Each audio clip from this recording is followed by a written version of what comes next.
what I will do then is share the screen before kicking off and share that one. I hope. Has that worked? Yeah.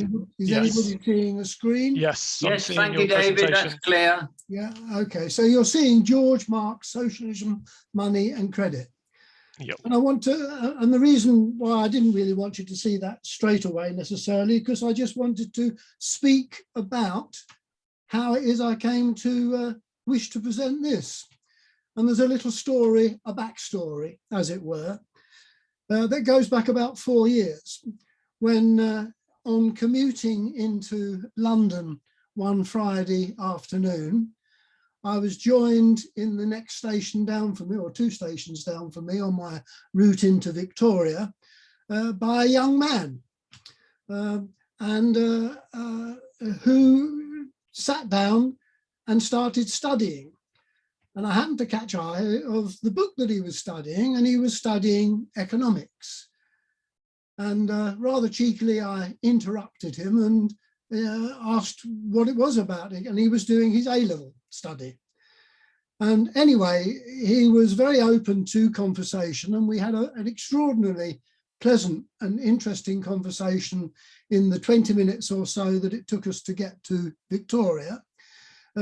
As a result of which, of course, during which, of course, I told him about Henry George and economics. And as a consequence, I gave him a copy of Progress and Poverty, an abridged version of Progress and Poverty, which he very gratefully received.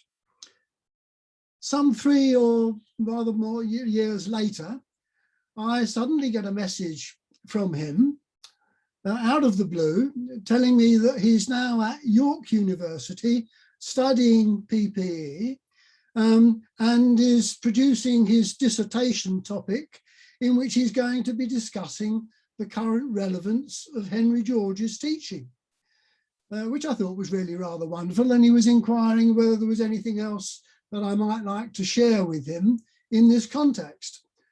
And we had then, as a consequence, a very useful Zoom meeting, during which I did indeed share various other of George's writings, and as a consequence of which from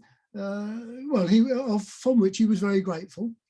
And then only, whatever it was, 2 months ago, I suppose, he sent me a copy of his draft dissertation for his degree. And I was so taken, I have to say, by that dissertation, that it caused me to want to look more closely at the distinctions between George and Marx. Not surprisingly, I guess, at current university, Marx featured, I imagine, quite strongly in his studies, and his paper then explored that. Well, he'd copied it to me with a view to comment, but since I know or knew virtually nothing about Marx, I've never studied Marx. The only other time I've endeavoured to look at him, I've always been driven off fairly quickly, I have to say, just by the complexity and what I saw as confused nature of much of the writing. But anyway, that's the backstory to why it is today I'm wanting to speak about George Marx, Socialism, Money and Credit. So, and my title then was a consideration of how Henry George's view that the most important factor in the world as we know it is that which feels, perceives, thinks and wills, and how that might explain the difference between his theories and those of Marx, who insisted that economic analysis must begin with the analysis of a commodity. So many will be aware that George and Marx weren't exactly on the same line. And so I'd like to actually start by, if I can, why isn't it going? Oh, because I'm not on there, I imagine, no. Right, I'd like to start by reading to you Henry George's letter at the funeral of Karl Marx, just to give you some taste as to what George thought of Karl Marx. He was invited to address a meeting at the Cooper Institute in memorial to Karl Marx. And he wrote, "I'm unable to accept the invitation of our committee to address the meeting at the Cooper Institute, but I desire to express my deep respect for a man whose life was devoted to efforts for the improvement of social conditions.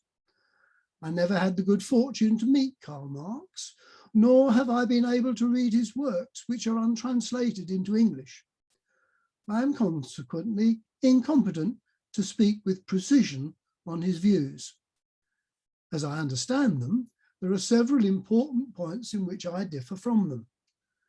But no difference of opinion can lessen the esteem which I feel for the man who so steadfastly, so patiently, and so self-sacrificingly laboured for the freedom of the oppressed and the elevation of the downtrodden. In the life and in the teachings of Karl Marx, there were the recognition of two profound truths for which his memory deserves to be held in special honour. He was the founder of the International, the first attempt to unite in a holy alliance of people the working men of all countries.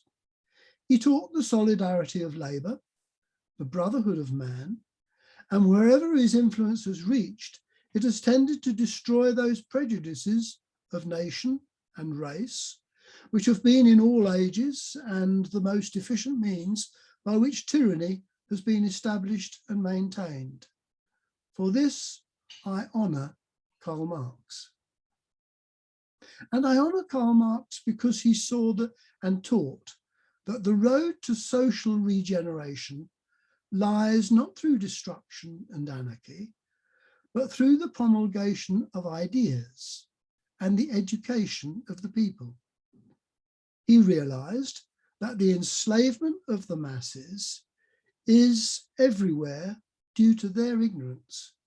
And realising this, he set himself to work to master and to point out the social economic laws, without recognition of which all effort for social improvement is but a blind and fruitless struggle. Karl Marx has gone, but the work he has done remains. Whatever may be in it of that era, inseparable from all human endeavour, will in turn be eliminated.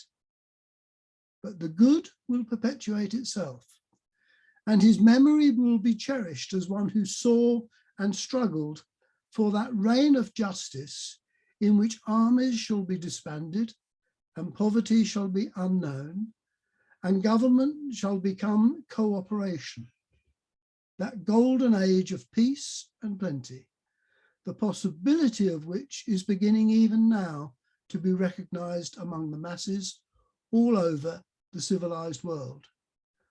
I join with you in paying to such man the tribute of brotherly regard. Sincerely yours, Henry George. So I say that, I wanted to read that really just to indicate the sentiment that George felt for Karl Marx. What he disagreed with was his reasoning, his ideas. And why does that not go? Okay. So let's just, before I launch into proper, just say what Karl Marx had to say about Henry George, but it's worth just reminding ourselves that they never met. But Marx said of George, theoretically, the man Henry George is utterly backward. He understands nothing about the nature of surplus value. So we're going to have to look a little at surplus value. And H.M. Hyndman tells the story of Marx, and who George had a debate with in London, through a copy of Progress and Poverty. Story of Marx looking through a copy of Progress and Poverty and explaining with a sort of friendly contempt, the capitalist's last ditch. Meanwhile, George thought later Marx the principal of muddleheads. So let's start with George, and first of all, really where he begins, because what my theme here is, where do each of these champions, giants really, come from? And so I start with the opening introduction to the science of political economy. Why George thought it's so critical. Of all the sciences, political economy is that which to civilized men of today is of the most practical importance. For it is the science which treats of the nature of wealth and the laws of its production and distribution. That is to say, of matters which absorb the larger part of the thought and effort of the vast majority of us, the getting of a living. It includes in its domain the greater part of those vexed questions which lie at the bottom of our politics and legislation, of our social and governmental theories, and even, in larger measure than may at first be supposed, of our philosophies and religions. It is the science to which must belong the solving of problems that at the close of a century of the greatest material and scientific development the world has yet seen are, in all civilized countries, clouding the horizon of the future. The only science that can enable our civilization to escape already threatening catastrophe. Begs the question then, what's the nature of this science that can enable our civilization to escape already threatening catastrophe? So George wrote this 130 years ago, and it's still absolutely the case, isn't it, that we are threatened. So going to chapter 1, where I came in really, of the science of political economy. So right at the very beginning of Henry George's last work, unfinished work, he starts to consider the 3 factors of the world showing the constituents of all we perceive. And starts just very simply. The word factor in commercial use means one who acts as an agent for another.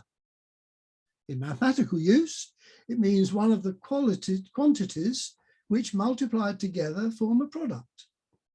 Hence, in philosophy, which may be defined as the search for the nature and relations of things, the word factor affords a fit term for the elements which bring about a result, or the categories into which analysis enables us to classify these elements.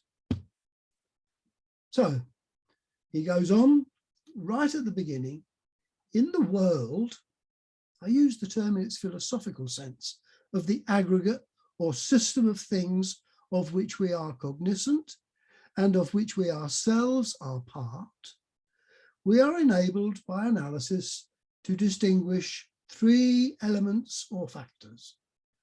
First, that which feels, perceives, thinks, wills, which to distinguish we call mind or soul or spirit. That which has a mass or weight, an extension or form, which to distinguish we call matter. That 3, that which acting on matter produces movement, which to distinguish we call motion or force or energy. And of these, from our standpoint, that which feels, perceives, thinks, wills, comes first in order of priority. For it is this which is first in our own consciousness, and it is only through this that we have consciousness of any other existence. In this, as in our own consciousness testifies, is the initiative of all our own motions and movements, so far as consciousness and memory shed light. And in all cases in which we can trace the genesis of anything to its beginning, we find that beginning in thought and will. In all cases in which we can trace the genesis of anything to its beginning, we find that beginning in thought and will. The subtle causal world that Jonathan made reference to. So I'm linking that now then with, in chapter 12, George introduces the fundamental law of political economy. The law from which a political economy proceeds is that men seek to satisfy their desires with the least exertion. Where he says, the only way man has of satisfying his desire is by action. But if any given action is continued long enough in one line to become really exertion, a conscious putting forth of effort produces in the consciousness a feeling of reluctance or weariness. The irksomeness or weariness that inevitably attends all continued exertion caused earlier men to look on the necessity of labour to production as a penalty imposed upon our kind by an offended deity. But in the light of modern civilization, we may see that what they deemed a curse is in reality the impulse that has led to the most enormous extensions of man's power of dealing with nature. So true is it that good and evil are not in external things or in their laws of action, but in will or spirit. And I wish to join those two ideas. First of all, that it's will or spirit that is the precursor to all action, and that it's the most important feature. And of man's dealing with nature today, and we can contemplate, for example, the climate crisis. How do we deal with it? It depends upon our desires. So when George says this, men seek to satisfy their desires with the least exertion, that does not discriminate between benevolent, honourable desires or malevolent, selfish desires. And neither does it mean that the economics depends upon selfish desire. And in this context, you will have noticed, or many of us will have noticed in the time, George distinguishes from the teachings of Adam Smith that presupposes that all men's actions are predicated by what's good in it for them. That really is conditional upon the quality of the desire itself. So that's what really matters. So true is it that good and evil are not in external things or in the laws of action, the laws of nature, but in will or spirit. So much at this point for what Henry George had to say. Let's go on and explore a little of where Karl Marx was coming from. And in the first translation in 1887, so you'll notice it's after Marx has died, and it's before George wrote Progress and Poverty. It's after George wrote Progress and Poverty, but before he wrote The Science of Political Economy. But Marx starts in part 1, book 1, chapter 1 on commodities, and considers two factors of a commodity: use value and value, the substance of value and the magnitude of value. And he begins, the wealth of those societies in which the capitalist mode of production prevails presents itself as an immense accumulation of commodities, its unit being a single commodity. Our investigation must therefore begin with the analysis of a commodity. So he's not beginning in a subtle world. He's beginning with things that are made for sale. A commodity is, because he goes on to define it, a commodity is in the first place an object outside us, a thing that by its properties satisfies human wants of some sort or another.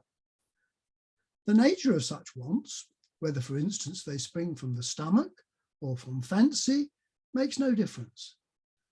Neither are we here concerned to know how the object satisfies these wants, whether directly as means of subsistence or indirectly as means of production. And I'd like us to mark means of subsistence. Is that all that commodities are for? To enable us to subsist? Or indirectly as means of production, i.e. items of capital? But he's only got these two categories, subsistence or means of production. So in his economic and philosophical manuscripts of 1844, under the title Wages of Labour, Marx gives us some insight as to what he sees political economy about. But political economy knows the worker only as a working animal, as a beast, reduced to the strictest bodily need. But he goes on, and this I was led to this because I, as it were, Googled Marx and spirit coming from George.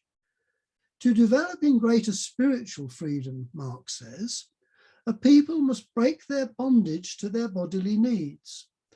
They must cease to be the slaves of the body. They must, above all, have time at their disposal for spiritual creative activity and spiritual enjoyment. So Marx is acknowledging here a spiritual freedom, a world of spirit, but he says it has to await communism, essentially, and that mere religion, as we know, he called the opium of the people.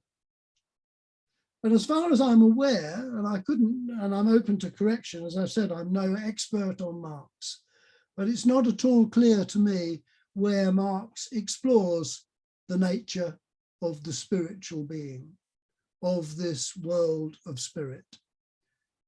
It seems to me that had to await first. So he's putting things this way round. Get the politics right before you can address the spiritual. And here I'm going to quote Aaron Conmee, because when I started to try and look at, well, what is it that Marx says about surplus value that George didn't understand?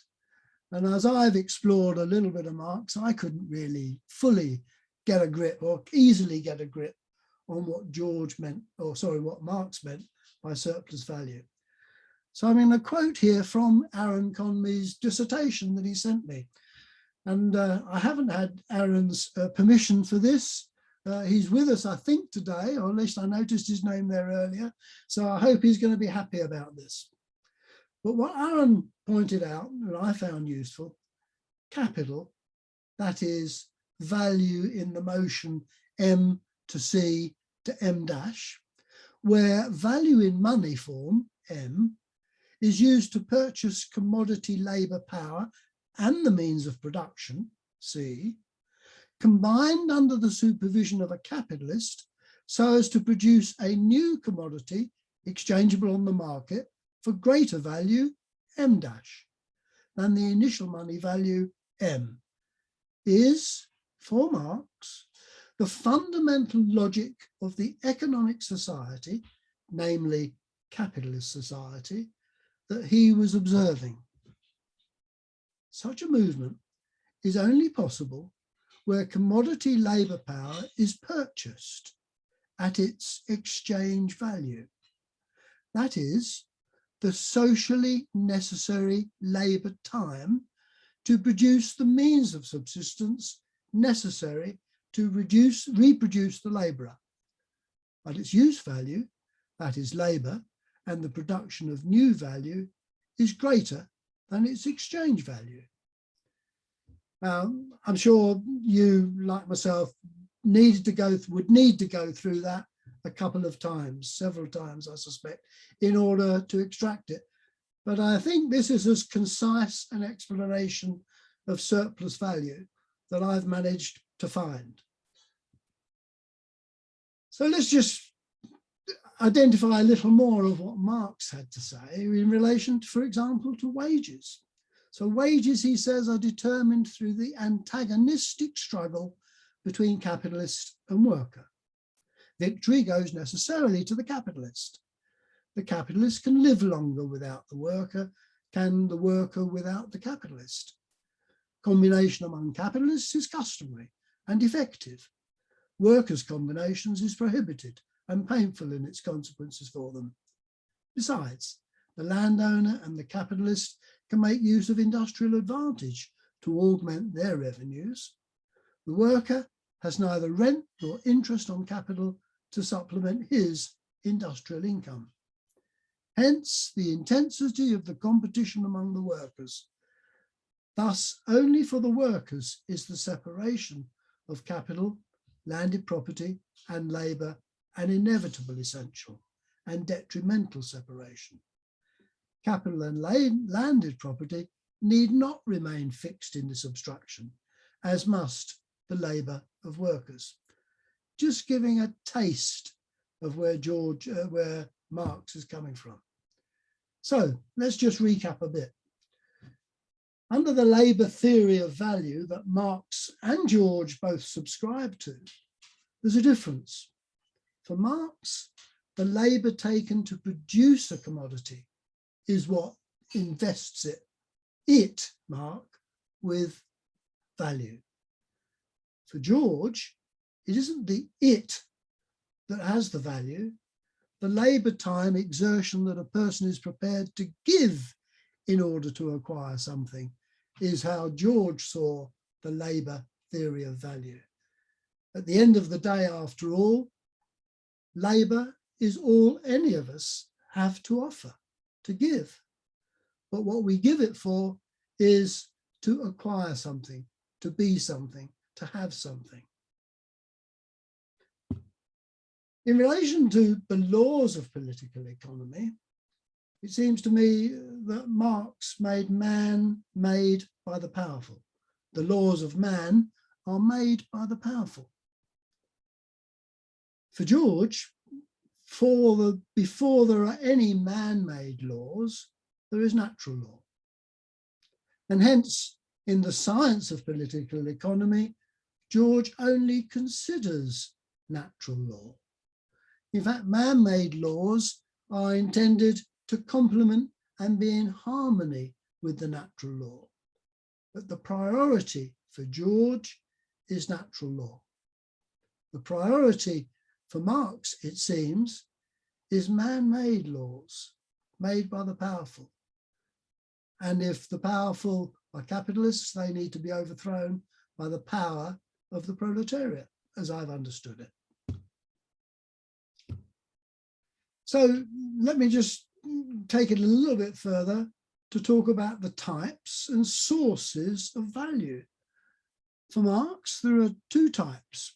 There's value in use and there's value in exchange, along with Adam Smith and the like. But there's only one source of value, and that's labour time. For George, again, there are two types of value, value in use and value in exchange. But there are also two sources of value. Value derived from production, which has a cost, and most importantly for many of us, value derived from obligation.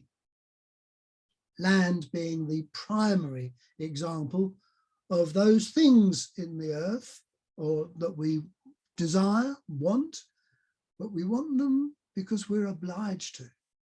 We cannot live without. So the value of land is a value derived from obligation. Similarly, the value of money is derived from obligation. We can't, it seems, in a modern society, live without it. And I should say now just a couple of bits about this whole commodity thing. So as I've understood it, Marx gives a priority to commoditization, if I can put it that way. Land is made into a commodity. Every item of wealth is produced as a commodity. Labor is commoditized. Money is a commodity. They're not subtle. They're gross, substantial. That's what they're seen as. For George, of course, money was subtle. No way was money a commodity. It was a medium of exchange. I'll come back to that in a few moments. But then in relation to the distribution of wealth, for Marx, the distribution, as I've referred to, was the subsistence wages of labour, so it seems. And all else went as the surplus value to capitalists, or maybe it could go to the whole community. But it's a surplus value. There's just this twofold split.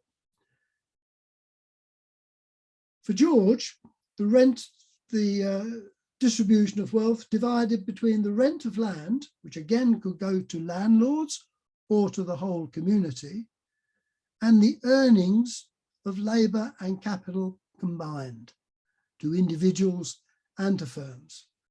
So this is the significant difference, of course, between Marx and George, is that for George, this primary division was between the rent of land, which arose naturally, which could go to landlords or it could go to the whole community. Obviously, from George's perspective, and for most of ours, it needs and must go to the community. But labour and capital earn. They're not necessarily exploitative. So let me just say a little bit, because and I'm not really going too much into this, but I'll just make a reference to it. So trying to get my head around what capitalism actually is, because I'm not an ist of any sort, I don't think. I'm never admitted to being a Georgist as such, although I follow and value his teachings. But let's just consider then the nature of capitalism that it seems Marx was so opposed to. As I've understood it, and this is just taken from Wikipedia, an economic system based on the private ownership of the means of production and their operation for profit. Central characteristics of capitalism include capital accumulation, competitive markets, a price system, private property, and the recognition of property rights, voluntary exchange, and wage labour. In a capitalist market economy, decision-making and investments are determined by owners of wealth, property, or production ability in capital and financial markets, whereas prices and the distribution of goods and services are mainly determined by competition in goods and services markets. So, moving on then, back to money.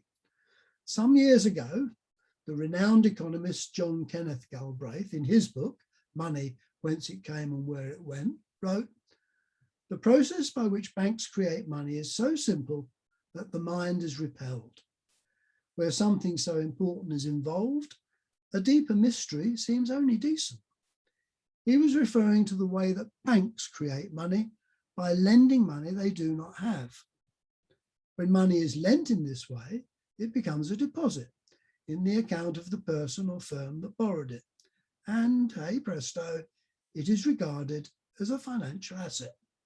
This, the famous but rarely mentioned money as debt issue, is why the supply of money has got out of control and why governments thought they could control the money supply by controlling the interest rate. Well, what did George have to say about money, wealth and credit?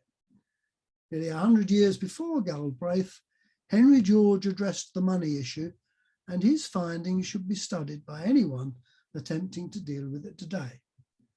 First, he was clear about the primary function of money, and next he took the trouble to distinguish between money and wealth, money and credit, money lending and credit, and money creation and money circulation.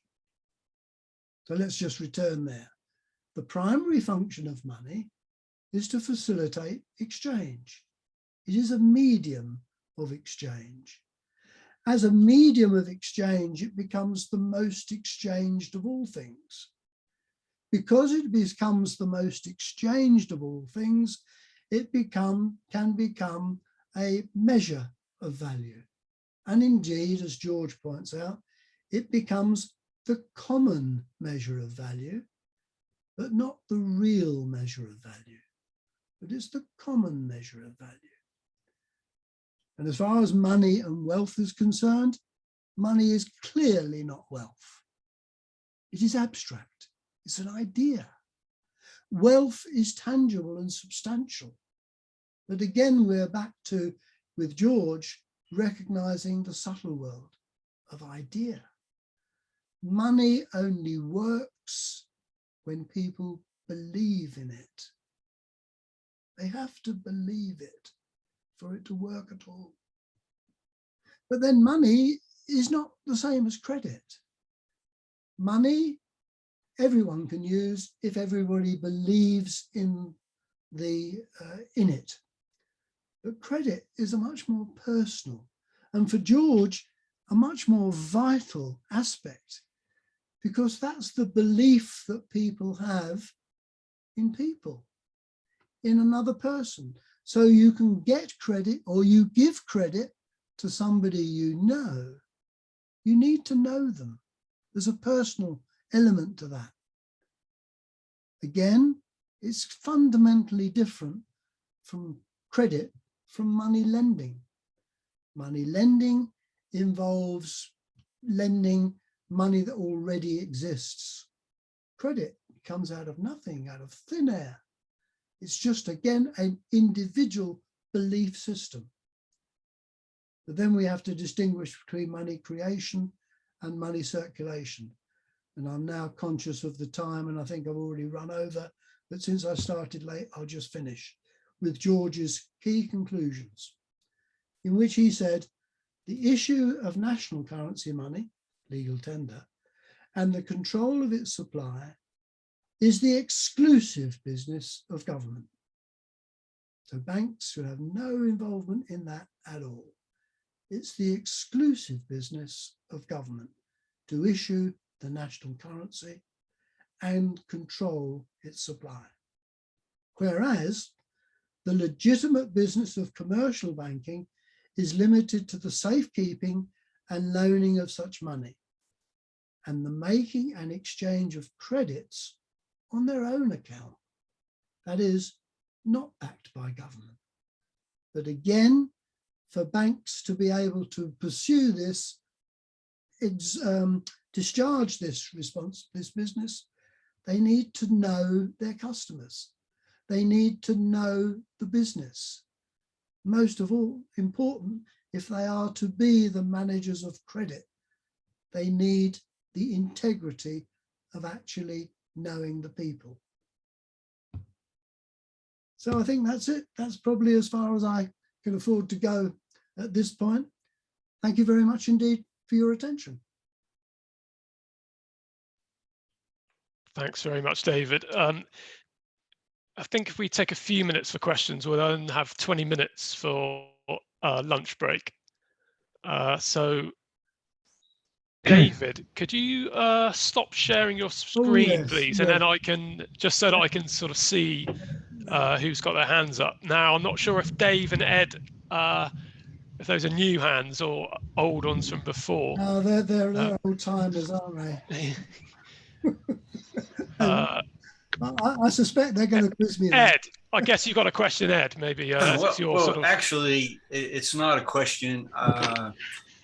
David and I must have been thinking similarly, because I am in the process of teaching a new course titled Henry George Karl Marx and Their Followers.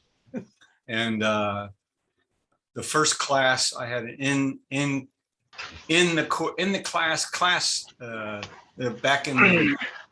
back in the college where I teach, and my first lecture has 73 slides. I made it through 20 slides because there was so much discussion and conversation about this battle between George and Marx and their followers. So it's an interesting subject that we need to pursue, I think, more thoroughly and really begin to understand where Marx and George were similar and their real distinctions. But thank you, David. Thank you. Well, I would just comment here, Ed, for what it's worth. You'll notice that I've made no reference to Marx's followers. I've only, at this point anyway, I've only endeavored to consider Marx because, again, as Marx, I think, said virtually just before he died, he wasn't a Marxist. I think he'd now seen the arising of people that called themselves Marxists, and I don't think Marx himself was subscribing to it. And I guess we might go some way down that track in relation to George and Georgists. They're not the same thing, any more than Christ and Christians are the same thing. Yes, Dave? Thanks, yeah. Very enlightening. I've enjoyed it, and I've learnt from what you've said today. And I speak as a Georgist Marxist, and I know you've just disassociated yourself from both expressions. But what I would just like to, it's not a question, what I'd like to express an opinion on about Marx is that in the Communist Manifesto, written in 1848, he gave a list of 10 items necessary for moving towards a socialist society. He didn't say these 10 items are the socialist society, but moving towards. And in that list, he got some things wrong. You know, he called for an income tax, which tended not to exist in Europe at the time, but had been tried during the Napoleonic Wars. And I think he was wrong about that. But he also called for universal education, which I think we'd all agree is important. But the first item, the very, very first item on the list, and I don't know if that's coincidental or whether they're listed in order of preference, but the very first item was that the rent of land should be used to pay for public services. And then later, after he died, Engels combined his existing notes to create the third volume of Das Kapital. He'd already written volume 1 and he'd written volume 2. Volume 3 was actually written by Engels using Marx's notes. And in part 6 of volume 3 of Das Kapital, he goes into the whole question of economic rent. And he gives tables very similar to what David Ricardo used to describe rent and the surplus value. I just wish Marx had lived longer, because I think he was beginning to see the cat at the time that he died. Yeah. And life would perhaps be very different today if people like Lenin and Stalin had concentrated on volume 3, part 6, rather than going for the dictatorship of the proletariat. Thank you. Thanks, Dave. Anyone else? I think any further questions will have to be left to the breakout rooms, unfortunately, okay. David, I'm sorry about that. That's okay, I can press the breakout room. I guess I left a bit too long for the previous question session. Okay, well, for what it's worth, I shall put myself now on, I'll put myself in breakout room number 1. And if I may, Joseph, if you're comfortable, I'll put you in breakout room number 2. Are you comfortable with that, Joseph? Yep. Okay, in which so that's the starting point. And you want us to reconvene at 2 o'clock? I'm afraid so. Yeah. I don't think I can delay the next session. So a short lunch break. Okay. My apologies for letting it Then we overrun. get into the breakout rooms. Can you explain this? Yeah. So if you are they open yet, David? I don't know how you get into them. I Uh, didn't get in the last one. Yeah. Open all rooms. Yes. They Yeah. are. Okay. So can you see on your screen now, Michael? I'm looking at the top. There's next to the Zoom US. There's meeting. Does that mean it? That mean anything? No. Nothing else on the screen. Otherwise. What about at the bottom of the screen? If you move your cursor down to the bottom, click on breakout rooms. I've got it. Yeah, Okay. I can see it now. Yeah. It takes a little time to get used to the technology. This is new. I've never seen that on these things. Okay. Well, no, we're still learning here. So you are in. No, you're not in a room. So you if you click on the room, then you can add yourself to that. So I'm now just joining room number 1.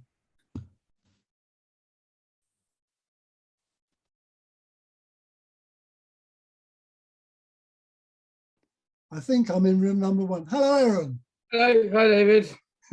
I hope you were comfortable with me using your little piece there.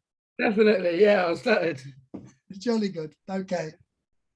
Now, I don't know if we've got anybody else in this room. No, just as of the moment. Oh yeah. So people are now cottoning on to how to do that. Oh, Ed. Hello, David. Hello, Ed. Good to see you again. I meant this to mention earlier that I've recorded my lectures and they're all available. My course on Henry George and Karl Marx is up on YouTube. So Okay. at my YouTube channel, there are 4 separate lectures. Each lasts 30 minutes recorded. But it's interesting how that works in the classroom. A 30-minute recorded lecture takes me 90 minutes to get through. Right. Because of Q&A and discussion. Yeah, very good. Well, you'll notice here, Ed, and I'm glad you're on, but I've got Aaron Conmey here in this little group. So it's nice to be able to put you two together. Aaron, of course, is who I mentioned that has now just graduated, and we wait to see what Aaron does now in the future. And who else have I got there? I've got Duncan has joined us, and is that clarify the pronunciation of your name, please? Few Shin Few. Shihe. All right, jolly good. Good. Yeah, I'm at China now. All right, lovely. Yeah. So actually in China, the government promoted the education and also research about the Marxism, but it seems to my knowledge no one has done the work, the research work